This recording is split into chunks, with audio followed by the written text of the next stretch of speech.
এটা CMA issue, CMA department, education department. এই বিষয়ে আমি কোনো কথা বলতে চাই না, সে বিষয়ে আমার সেই সম্যক ধারণাও নেই।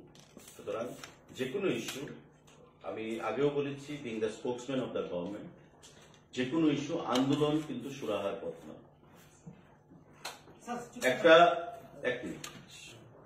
একটা শ্রেণী থেকে কি বলা হয়েছিল, GRBT GRBT GRBT, group C group D. আমরা যখন চাকরি দেব, কোনো চাকরি ভবিষ্যতে যেন কোনো চাকরি না যায় সেটা চিন্তা করে সমস্ত কিছু আইন কানুন মেনেই আমরা দেব। 10,323 যেন না হয়। আজকে চাকরি দেব, 5 বছর পরে চাকরি শেষ হয়ে যাবে, এমন চাকরি আমাদের সরকার দেয় না, আমাদের মুখ্যমন্ত্রী দেয় না, আমাদের প্রধানমন্ত্রী তার পারমিশনও দেয় না। সুতরাং আমাদের যে চাকরি হবে, কখনো কোনো প্রার্থীকে ওই চাকরি খোয়াতে হবে না। সুতরাং আইন কানুন মেনেই সমস্ত কিছু ব্যবস্থা করে দেওয়া হবে।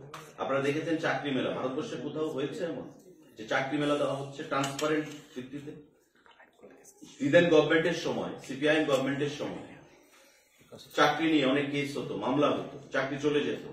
আমাদের সরকার আসার পর মাননীয় মুখ্যমন্ত্রী যে ঘোষণা দিচ্ছেন, যে চাকরিগুলো আমরা প্রদান করতে পেরেছি, একটা চাকরি আইনের দ্বারস্থ হয়েছে বা কোনো চাকরি খোয়াতে হয়েছে কাউকে? সুতরাং আমি বলবো, আন্দোলন করে চাকরি নিতে হবে এমন নয়। সরকার স্বচ্ছ নিয়োগ নীতির মাধ্যমে চাকরি প্রদান করছে। আগামী দিনে আইন কানুন, নিয়োগ প্রক্রিয়া সমস্ত কিছু বিচার করেই চাকরি প্রদান করা হবে। ধন্যবাদ।